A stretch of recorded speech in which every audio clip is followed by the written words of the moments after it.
अनुराग दीक्षित के साथ।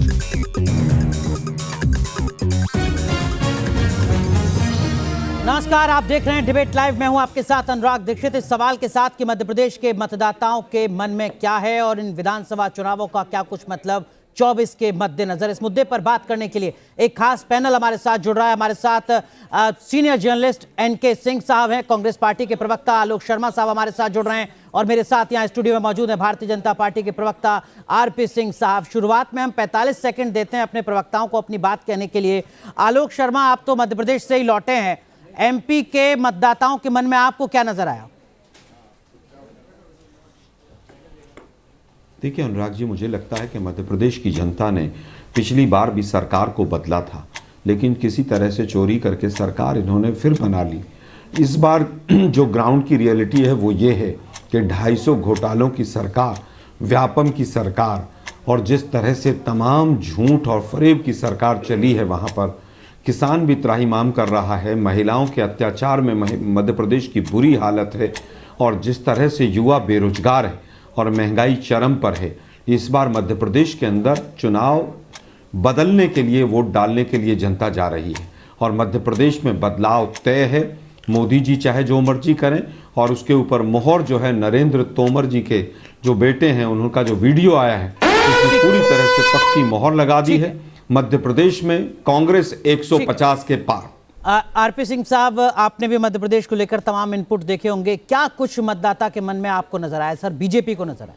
देखिए, बड़ा स्पष्ट है, मध्य प्रदेश के मतदाता इस बार पुनः वापस से हमारी सरकार बनाएंगे, हमको वापस से आशीर्वाद दे रहे हैं वहाँ पर पुनः काम करने के लिए। जिस प्रकार की वेलफेयर सरकार चली है, जिस प्रकार से वहाँ पर बहनों का, माताओं का जिस प्रकार से चिंता की गई, जिस प्रकार से उनके उत्थान के लिए काम किया गया और जिस प्रकार से डबल इंजन की सरकार ने काम किया वह लोगों को दिख रहा है। और जिस प्रकार से इनकी जो सरकार थी, उनके रहते हुए सबका सब बंटाधार था, वह बेशक दिग्विजय सिंह की सरकार थी, चाहे वो कमलनाथ की सरकार थी।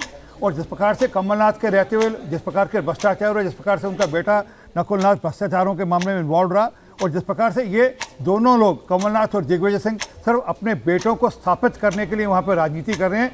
इनको पार्टी का या कोई लेना देना नहीं, इनको सरकार से कुछ लेना देना नहीं, इनको लोगों से कुछ लेना देना नहीं, इनको सिर्फ अपने बेटों को कैसे इस चुनाव में एस्टेब्लिश करें, इससे आगे कुछ नहीं। एनके सिंह सर, दोनों पार्टियों के प्रवक्ताओं का तो काम है सर, उनकी जिम्मेदारी है कि वो अपनी अपनी पार्टी को चुनाव जिता दें तारीख से पहले, लेकिन एक सीनियर जर्नलिस्ट के तौर पर क्या आपको लगता है कि मध्य प्रदेश विधानसभा का चुनाव दोनों ही पॉलिटिकल पार्टी के लिए इतना आसान है?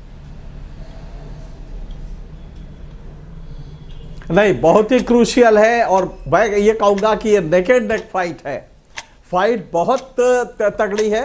एक बात है कि जो लाडली बहना योजना है इसका असर पड़ेगा, लेकिन उसके ठीक सामने कांग्रेस का जो 1500 रुपए देने का वादा है और सारी महिलाओं को, आप जानते हैं मध्य प्रदेश में करीब 3 करोड़ महिला वोटर्स है, 2.25 करोड़। तो ये कांग्रेस की विश्वसनीयता कितनी होगी ये तो अभी नहीं बता सकते, लेकिन दोनों मिला के कांटे की टक्कर है।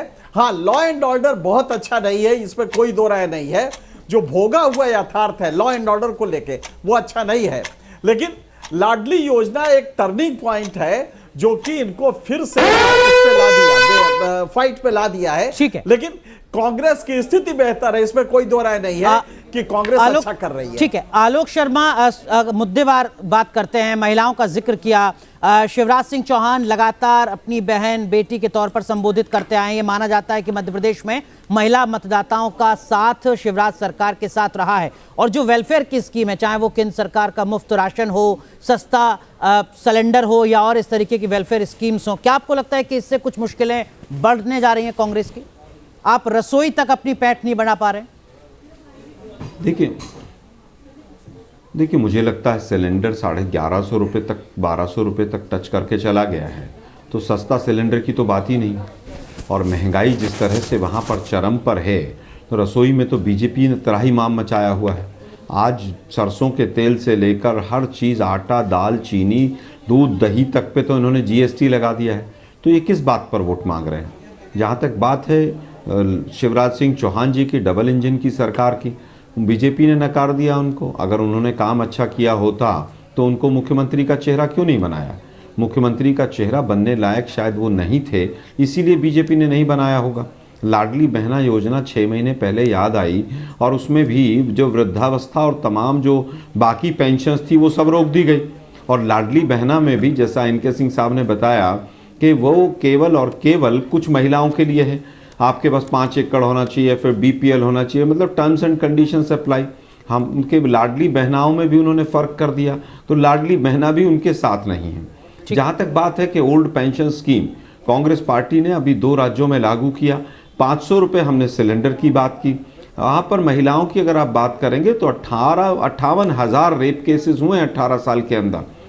आज वहाँ पर जो हालत है, किसान भी त्राहिमाम कर रहा है और लगभग आप ये देखिए कि वहाँ पर जो किसानों की आत्महत्या की दर है वो बाकी राज्यों से ज़्यादा है।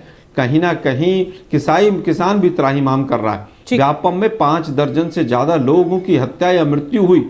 आज 5-6 साल हो गए MPPSC में एक भी भर्ती नहीं हुई है। तो किस मुंह से वोट मांग रहे हैं वहां पर? आरपी सिंह साहब, आप किस हैसियत से, जो आलोक जी का सवाल है, क्या वो आधार है जिसके चलते आप मध्य प्रदेश के मतदाताओं के पास गए प्रचार के दौरान और आपने कहा कि एक बार फिर आप हमें चुनिए? देखिए, मुझे लगता है आलोक जी बोल रहे तो मुझे लग रहा था मैं राजस्थान के बारे में चर्चा हो रहा है। ये सब के सब आंकड़े जो हैं ये राजस्थान के आंकड़े हैं कांग्रेस सरकार के, जो आप गा रहे थे। क्योंकि जिस प्रकार से वहाँ पर महिला उत्पीड़न, महिलाओं के साथ दुष्कर्म, जिस प्रकार से राजस्थान में वो सब आंकड़े उस प्रकार के, दिन में 18 महिलाओं के साथ दुष्कर्म होते हैं राजस्थान के अंदर। तो ये मत बताइए कि कहाँ पे क्या हो रहा है। परंतु जो सच है, वहाँ पर आज गैस सिलेंडर कोई 1100 रुपये नहीं है, गैस सिलेंडर 500 रुपये के लगभग है वहाँ पर आज। और इसी प्रकार से आज मध्य प्रदेश में किसानों को 500 रुपये। सर एक मिनट सर, आपको टोका नहीं मैंने लोग जी, अच्छी बात नहीं ना, मैंने आपको टोका क्या? आप अपनी बारे में बोलिएगा ना। तो 500 रुपये कहाँ है भाई, बताइए जरा। सर एक मिनट टोका क्या मैंने आपको? मैं तो मध्य प्रदेश में आज ही आया हूँ भाई, बताइए ना 500 रुपये कहाँ है? आप कहाँ मध्य प्रदेश में थे? आप तो होटल में ठहरे थे, 5 स्टार होटल में ठहरे हुए थे, छोड़ दीजिए। तो जो वहाँ पर किसान सम्मान निधि के माध्यम से लोगों का जो ट्राइबल एरियाज में घूम रहा था, किसान सम्मान निधि के माध्यम से रिलीफ मिला, वो सबको जानकारी में है। और जिस प्रकार से किसान सम्मान निधि से किसानों का हाथ पकड़ा, जिस प्रकार से कोरोना के दौरान में हर व्यक्ति की चिंता करी, जिस प्रकार से आयुष्मान भारत के अंतर्गत हर व्यक्ति की वहाँ पर 5 लाख तक की हेल्थ इंश्योरेंस के द्वारा चिंता की गई। तो निरंतर वहाँ पर जो जन कल्याण के काम है वो सरकार, राज्य सरकार के हों चाहे वह केंद्र सरकार के हों, दोनों का इम्प्लीमेंटेशन नीचे ठीक हुआ। इसी नाते से हम दोबारा अपना वोट मांगने जा रहे हैं और लोगों का आशीर्वाद मांगने जा रहे हैं। ठीक है एनके सर, शिवराज सिंह चौहान को सीएम के तौर पर प्रोजेक्ट ना करना, जैसा कि 2018 में प्रोजेक्ट किया गया था, उससे पहले भी किया गया होगा, क्या इससे बीजेपी की मुश्किलें बढ़ती नजर आती हैं आपको मध्य प्रदेश में, या इसके उलट नरेंद्र मोदी के चेहरे पर मध्य प्रदेश में चुनाव लड़ना, इससे बीजेपी को और ज्यादा रणनीतिक फायदा नजर आता है 24 के मद्देनजर? अनुराग, बड़ा वैलिड क्वेश्चन है कि अगर शिवराज सिंह की इमेज बहुत अच्छी थी, पॉजिटिव था, एंटी इनकम्बेंसी नहीं था, तो उनको आपने डिक्लेयर क्यों नहीं किया? पहला। दूसरा यह है कि इतने बाहर के, इतने जो आपके कैबिनेट मिनिस्टर्स थे, एमपीज थे, उनको आपको चुनाव में क्यों उतारना पड़ा है? ये 2 फैक्टर है। तीसरा फैक्टर है कि 2018 में ये सारे फैक्टर्स थे और तब भी कांग्रेस 0.02% से आगे थी। तो आज तो एंटी इनकम्बेंसी ज्यादा है। आज आप जानते हैं कि कांग्रेस कंपैरेटिवली बेटर हुई है, तो इसलिए बीजेपी को सतर्क रहने की जरूरत है और कांग्रेस की पोजीशन बेहतर है। दूसरा, अभी कल ही देश के एक बड़े अंग्रेजी अखबार में मध्य प्रदेश के ह्यूमन डेवलपमेंट इंडेक्स और IMR, MMR, ये सारी चीजें निकली है, उसमें मध्य प्रदेश नीचे है। तो अगर आप उसको गौर से देखें तो वहां पे बहुत खुशहाली हो ऐसा नहीं है। अच्छा, लॉ एंड ऑर्डर बहुत अच्छा नहीं है, तो हमें लगता है कि यही वजह है कि शिवराज सिंह चौहान को चीफ मिनिस्टर कैंडिडेट नहीं डिक्लेयर किया गया। लेकिन फिर भी जो लाडली बहना है वो 6 महीने पहले लाए हैं, 1 करोड़ 20 लाख महिलाओं को दे रहे हैं, लेकिन 3 करोड़ महिलाओं को देने का कांग्रेस ने वादा किया है 1500 रुपया। अब ये कांग्रेस के वादे पे अगर विश्वास हो जाता है तो मुझे लगता है कांग्रेस की पोजीशन बेहतर होगी, वरना शिवराज सिंह अच्छा करेंगे। बिल्कुल, दोनों ने ही अपने इलेक्शन मैनिफेस्टो में लगभग बराबर ऐलान किए हैं, महिलाओं के लिए, रसोई के लिए, घर के लिए। लेकिन सिंह साहब, ये जो सवाल मैंने एनके सिंह सर से पूछा, इस सवाल को आलोक शर्मा ने भी खड़ा किया, सीएम फेस ना खड़ा करना, ना सामने प्रोजेक्ट करना, क्या मुश्किलें थी इस बार? और सिर्फ मध्य प्रदेश ही नहीं, छत्तीसगढ़ में भी, राजस्थान, छत्तीसगढ़ में भी, राजस्थान में भी, और हमने हरियाणा में भी सीएम फेस नहीं पेश किया था, हमने महाराष्ट्र में सीएम फेस पेश नहीं किया था। ये हर राज्य के हिसाब से हमारी रणनीति होती है और बदलती रहती है। और एक बात आलोक जी और जानकारी दे दूं आपको, आपने कहा कि महंगाई की बात, जरा कल के आंकड़े देख लीजिए महंगाई के जी। 4.6% के लगभग महंगाई दर है, जो कि आपके समय में 10% के लगभग टच कर जाती थी। और आज जो प्रधानमंत्री ने भारत आटा शुरू किया है, उसके अंतर्गत भारत आटा और दाल के अंतर्गत गरीब आदमी के लिए वो रीच में करा दिया। 27 रुपये कुछ पैसे में भारत आटा के अंतर्गत आटा मिल रहा है और 30 रुपये से लेकर 70 रुपये के बीच में दालें मिल रही हैं। तो 36 से लेकर 70 रुपये के बीच में दालें मिल रही हैं। सर, लेकिन वो सीएम के चेहरे का जवाब आपने बहुत चतुराई से हर राज्य में, उत्तर प्रदेश में प्रोजेक्ट किया, उत्तराखंड में प्रोजेक्ट किया, ऐसे कई और राज्य जहां पर आपने प्रोजेक्ट किया। क्या एंटी इनकम्बेंसी बड़ी वजह थी? मैंने कहा छत्तीसगढ़ में नहीं, राजस्थान में नहीं, महाराष्ट्र में नहीं, हरियाणा में नहीं, अलग अलग राज्यों में अलग अलग हमारी स्ट्रेटेजी रहती है। यहाँ पर हमको लगता था कि इस बार हम एक बड़ा पूरी कैबिनेट उतारकर हम एक बड़े चेहरों के साथ चुनाव में जाएं। हम उसके नाते गए। पूरी कैबिनेट नहीं, सिंधिया साहब नहीं उतरे? नहीं, सिंधिया साहब नहीं, तो उसमें परंतु कैबिनेट के काफ़ी लोग वहाँ उतारे गए, मेजर कैबिनेट के लोग उतारे गए जो मध्य प्रदेश से बिलोंग करते थे। तो इसलिए चिंता कर हमने उस ढंग से चुनाव लड़ा और उसका सुनिश्चित हमको लाभ मिलने वाला है। आलोक शर्मा, महंगाई के आंकड़े इन्होंने दिए, लेकिन मैं उस चक्कर में नहीं पड़ूंगा। इन राज्यों के विधानसभा चुनाव से पहले कांग्रेस पार्टी केंद्रीय स्तर पर सबसे ज्यादा मुद्दा उठा रही थी, जातिगत जनगणना का, ओबीसी का। जो आपने टिकट दिए हैं मध्य प्रदेश में, सर, कांग्रेस पार्टी ने आपके मुकाबले भारतीय जनता पार्टी ने ज्यादा ओबीसी उम्मीदवार उतारे हैं मध्य प्रदेश में, जो आंकड़ा मेरे पास है। कैसे आपने खुद को पेश किया होगा कि हम ही सबसे ज्यादा करीबी हैं ओबीसी के, तब जबकि उम्मीदवारों की लिस्ट आपकी छोटी है बीजेपी के मुकाबले? देखिए, कम और ज़्यादा तो उसका तो तय जब हो, जब ओबीसी की जनगणना हो और कास्ट सेंसस हो और तमाम चीज़ें सामने आए। हमने तो बाकी आंकड़े भी रखे हैं। आप तो 18 साल से सरकार चला रहे हैं, कितने ऑफिसर्स हैं, क्या किया है क्या नहीं किया है। हमारे तो 3 मुख्यमंत्री ओबीसी हैं।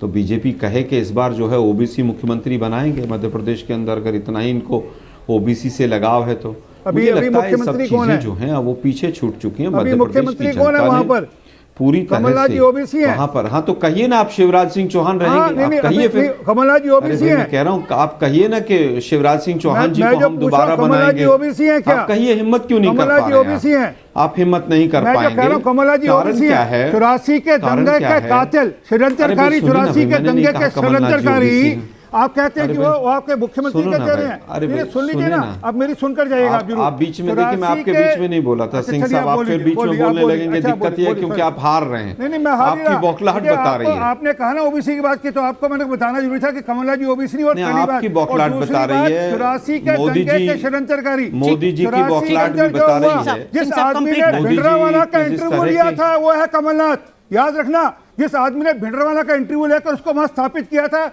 उसको पैसे देते रहे। मैं नहीं कहता। कुलदीप सैय्यर जो बड़े पत्रकार है, उनकी किताब में लिखाई है। ऐसे थे ऐसे हैं कमलनाथ आपके। ये मैं नहीं। आलोक शर्मा कंप्लीट कीजिए। किताबें हैं ओबीसी के लिए दावा कुछ और ओबीसी के लिए जमीनी हकीकत कुछ और। आलोक शर्मा, आपकी पार्टी के उम्मीदवारों की लिस्ट में जनरल कैटेगरी को प्राथमिकता ज्यादा, ओबीसी को कम। सवाल मेरा ये, सिंह साहब प्लीज। छोटी बात है नहीं, मेरे लिए छोटी बात नहीं है, पूरे देश के लिए छोटी बात नहीं है, लेकिन बात मध्य प्रदेश की हो रही है। दिक्कत है, आप हंस रहे हैं ना, क्योंकि कत्ल तो हमारा हुआ था सिखों का। देश के अंदर आग तो सिखों को लगाई गई थी। क्या वाकई कांग्रेस की प्रायोरिटी में ओबीसी है? सिंह साहब प्लीज, सिंह साहब, क्या वाकई कांग्रेस की प्रायोरिटी में ओबीसी था मध्य प्रदेश में? देखिए, मेरी बात का जवाब देना। 100% 84 में भिंडरावाला का इंटरव्यू, 80 के दशक में भिंडरावाला का इंटरव्यू लिया था नहीं लिया था? सुनो ना यार, सिंह साहब प्लीज डिरेल मत। अनुराग भाई, सिंह साहब प्लीज आपसे रिक्वेस्ट, डिरेल मत कीजिए। आलोक शर्मा, केवल की बात सर प्लीज। एक आदमी ने भिंडरावाला का इंटरव्यू लिया, ये उनके मुख्यमंत्री का कैंडिडेट चॉइस है। प्लीज केवल आलोक शर्मा। देखिए, पिछली बार भी कमलनाथ जी ही हमारे फेस थे और इस बार भी कमलनाथ जी फेस है। आपने उसको पंजाब से डालिया था, कभी आपने उनको पंजाब से डालिया था ना, वो फेस ठीक है कि नहीं। आपने उनको प्रभारी अब बात आती है, सिंह साहब ऐसे चर्चा नहीं हो पाएगी। देखिए, जब आप बोल रहे थे वो सुन रहे थे। आप लोग शांत तो रहिए ना। आलोक शर्मा कंप्लीट कीजिए, मैं फिर बाकी पैनलिस्ट पे जाता हूँ। सवाल ओबीसी बनाम जनरल का था, जातिगत जनगणना। 10,000 करोड़ की डील कर रहे हैं आपके मंत्री और आप सवाल दूसरों पर उठा रहे हैं। भिंडरावाला जरा को उसको पंजाब पढ़ में लीजिए, स्थापित जरा करने वाला कौन है? उसको जरा भिंडरावाला देखिए, के जरा द्वारा उस पूरे ऑडियो को देश मध्य में प्रदेश के मंत्री का जो आया आतंकवाद है शुरू कराने वाला कौन नरेंद्र था, ये सिंह बताइए। तोमर का, पूरे उस देश में बेटे के भिंडरावाला ऑडियो के को देखिएगा, माध्यम से आपको समझ आतंकवाद का आएगा। मामला शुरू कराने वाला व्यक्ति कौन था? ये देखिए, अब बीजेपी जो है ना नहीं, डिरेल प्लीज, करने प्लीज, पर आ प्लीज, गई प्लीज, है। अनुराग जी, मैं तो गलत सिंह बात है। साहब, मैं सिंह आपके साहब, सवाल का आप उत्तर सिंह दूं, साहब, लेकिन वो चाहते ही नहीं। प्लीज आप तो शीशा देखने को नहीं, तैयार नहीं है। प्लीज उत्तर सिंह दीजिए ना साहब, आप। सिंह साहब ये प्लीज सच देखिए, है, ऐसे झूठ है? चर्चा कि नहीं हो कमला पाएगी जी सर। ने भिंडराना का इंटरव्यू सर लिया ऐसे था, चर्चा नहीं हो पाएगी, वो ऐसे 10 नाम और गिनाएंगे, फिर हम पूरी मैं तो चर्चा को बैठा हूं, डिरेल कर हर देंगे। नाम का जवाब वो दूंगा 10 मैं। नाम और गिनाएंगे। मैं तो हर नाम नहीं का जवाब नहीं, दूंगा। आलोक शर्मा, बोले ओबीसी नहीं, को लेकर मैं तो कह कांग्रेस रहा की हूं, मैं ईमानदारी, कह रहा हूं। जातिगत जनगणना पर कांग्रेस की ईमानदारी, सवाल ये था सर संक्षेप में। आलोक शर्मा, देखिए मुझे लगता है कि ओबीसी को लेकर भी और जातिगत जनगणना को लेकर भी कांग्रेस पार्टी पूरी तरह से कटिबद्ध है, प्रतिबद्ध है। 2011 में जातिगत जनगणना हमने कराई, लेकिन मोदी जी जो हैं वो ओबीसी को अधिकार नहीं देना चाहते, इसलिए उस जनगणना के ऊपर वो कुंडली मारकर बैठ गए। और आज भी 6 साल से वहां पर रिक्रूटमेंट इसलिए नहीं हो पा रही है कि तमाम जो ओबीसी के आंकड़े हैं वो कोर्ट के अंदर पूरी तरह से उलझे हुए हैं। ओबीसी को मिलना चाहिए 27.5%, लेकिन 27.5% की जगह इनके जो वकील हैं, सरकारी वकील, वो एफिडेविट देते हैं कि हम केवल 14% ओबीसी को रिजर्वेशन दे सकते हैं। और यही कारण है कि ओबीसी के रिजर्वेशन की वजह से ही सारी की सारी रिक्रूटमेंट रुकी हुई नहीं है। सर, मेरा सवाल तो अब उम्मीदवारों हालत को यह है लेकर कि था। 19 जो बड़े आलोक शर्मा, राज्य हैं, इतने राज्य तकनीकी में से- चक्कर में नहीं पड़ना था सर, मेरा सवाल अच्छा, तो ये उम्मीदवारों बोलो को लेकर देश था। के ठीक है, प्रधानमंत्री ओबीसी ठीक है, बना प्लीज पाओगे? प्लीज प्लीज, हमारा तो आप प्रधानमंत्री दोनों को मैं ओबीसी रोक रहा आपने हूँ। ओबीसी आप के ऊपर दोनों, सवाल पूछा। सर मैं उम्मीदवारों की बात उसका कर रहा था, उम्मीदवारों की बात कर रहा और था। जिनकी जितनी संख्या उतनी उनकी प्लीज हिस्सेदारी, सिंह साहब। तो राहुल गांधी तो 5 या कितनी संख्या है उनकी? एनके सिंह सर, मध्य प्रदेश, छत्तीसगढ़, राजस्थान के नतीजे क्या 2024 के लोकसभा चुनाव के नतीजों पर असर डालेंगे, या दोनों चीजें अलग हैं जैसा हमने 2018 में देखा? नहीं, बिल्कुल सही आपने कहा है। इन चुनाव के जो नतीजे होंगे वो मोदी जी की जो अजेयता है, जो इनविंसिबिलिटी है, उसको रोकेंगे। उस पे जनता को एक क्वेश्चन मार्क लगेगा। तो अगर यहां पे हारती है बीजेपी तो सीधे वो मोदी जी पे रिफ्लेक्ट करेगा, इस पे कोई दो राय नहीं है कि 2024 के चुनावों में उसका असर आएगा। सिंपल सी बात है कि मोदी जी ने पूरे शिद्दत से यहां चुनाव लड़ा, उसी तरह जैसे कर्नाटक में और वेस्ट बंगाल में लड़ा था। तो ऐसी स्थिति में अगर यहां पे बीजेपी हारती है तो वो रिफ्लेक्ट करेगा कि मोदी जी अब अजेय नहीं रहे, और ये 2024 पे असर करेगा, इसमें कोई दो राय नहीं है। ठीक है, कमलनाथ को लेकर जिस तरीके से अभी आरपी सिंह साहब बहुत ज्यादा एग्रेसिव थे, जिस तरीके का पिछला अनुभव रहा कि सरकार 5 साल तक नहीं चल पाई, कांग्रेस की क्रेडिबिलिटी और ट्रस्ट को लेकर आपको लगता है कि मतदाताओं के मन में कुछ कंफ्यूजन होगा? बिल्कुल सही कहा आपने। देखिए, अभी तक ये था, ये सवाल अगर आप 2018 में पूछते, 20 तक पूछते तो बिल्कुल वैलिड था। लेकिन राहुल गांधी के अचानक पॉलिटिकल स्पेक्ट्रम में और पॉलिटिकल प्रोसेस में आने से और एक शिद्दत से आने से आपने देखा यात्रा के बाद कांग्रेस के प्रति लोगों का रवैया बदल गया है। ये सवाल आपका वैलिड होता 2022 के पहले, लेकिन अब ये कांग्रेस की विश्वसनीयता राहुल गांधी की वजह से बढ़ी है, इस पे कोई तो राय नहीं है कि जनता को अब कांग्रेस में भी विश्वास होने लगा है। ठीक है, शिवराज का प्रोजेक्शन ना होना क्या ये बताता है कि एमपी में बीजेपी के लिए ऑल इज नॉट वेल? बिल्कुल सही कहा आपने। शिवराज को न प्रोजेक्ट करना और इतने लोगों को चुनाव में उतारना, और वो भी एक्चुअल चुनाव में, और मिनिस्टर्स को उतारना, ये कुल मिला के ये दिखाता है कि कहीं शिवराज के गवर्नेंस में जनता को ये रिपोर्ट आई हाईकमान के पास कि नहीं, सब कुछ अच्छा नहीं है, और इसीलिए शिवराज को हाशिए पे रखा गया। आलोक शर्मा, ईमानदारी से जवाब दीजिएगा सर, आपने बहुत लंबा वक्त बिताया मध्य प्रदेश में, कांग्रेस के सामने क्या चुनौती? अब तो प्रचार थम गया सर। देखिए, मुझे लगता है कांग्रेस के सामने चुनौती यह है कि जो हमारा वोटर है और जो जनता वोट डालना चाहती है उसको हम वोटर बूथ तक ले जाकर वोट डलवा दें। ये हमारे सामने चुनौती है, क्योंकि प्रशासन और इलेक्शन कमीशन आज भी पूरी तरह से बीजेपी के साथ खड़ा हुआ है। इनके 7 एमपी जो दिल्ली से गए हैं, मंत्री हैं उसमें से कई, 7 के 7 हार रहे हैं। और मध्य प्रदेश की जनता व्यापम हो, नरसिंह घोटाला हो, पटवारी घोटाला हो, किसी को नहीं भूल रही है। मध्य प्रदेश की जनता 100% बदलाव के मूड में है और कांग्रेस पार्टी की सरकार 150 के बाद आएगी। और हमारी सरकार जिस तरह से गिराई गई थी मध्य प्रदेश की जनता, उसका भी बदला लेंगे। आलोक जी 3 तारीख को एक बार फिर इसी मुद्दे पर चर्चा करेंगे, आप वक्त जरूर निकालेगा। बहुत बहुत शुक्रिया डिबेट लाइव में आप सबका जुड़ने के लिए और मध्य प्रदेश के मतदाताओं के जहन में क्या है, मन में क्या है, इस पर बात करने के लिए धन्यवाद।